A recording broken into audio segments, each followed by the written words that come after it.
Well, we're here with one of our top young jockeys here at Los Alamitos, Ulises Gomez, right now our third leading thoroughbred rider. And I say you're one of our top young jockeys. You've actually been riding here for about 5 years, though. You've kind of settled into a nice niche here at Los Alamitos Racecourse, riding both thoroughbreds and quarter horses. Really quickly, tell the fans out there, what's it like to warm up the different types of horses? It's a little different on thoroughbreds. You got a lot more distance to cover to get to the wire. On quarter horses, you got to break and you got to get out of there as soon as you can because you only got 300 yards, 15 seconds to get it done. So the break is everything. So you make sure they're on their toes, ready to jump. As soon as that bell rings and those gates open, you got to be gone.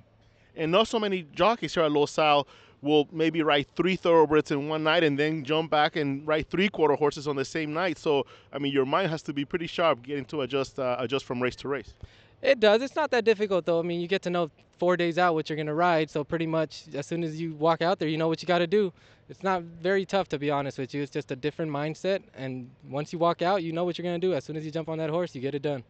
You were telling me earlier that you started riding since 2006. What inspired you to be a jockey when you were, a teenager? As a kid, it was always sports, baseball mainly, and didn't grow.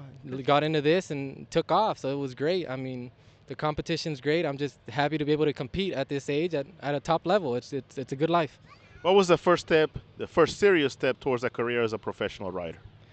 Back in 2005, I went up to break babies in Solvang, and that was the first actual step into really getting to know horses from top to bottom and really getting to know where they come from. And it was great. It was a big move. It was great.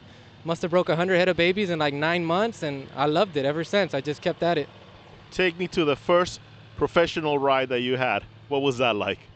It was a good feeling. It was rough because I did have to drop a lot of weight for that mount. So it was rough to take the weight off, but once you're out there, I mean, you forget about everything. And I happened to get to the wire first up at Bay Meadows, and it was a great feeling after that. After that, it just took off. Well, from winning your first mount, now winner's circle appearances are common here for Ulises Gomez, one of our top young jockeys at Los Alamitos, right now third in the thoroughbred standings. Back to the studio.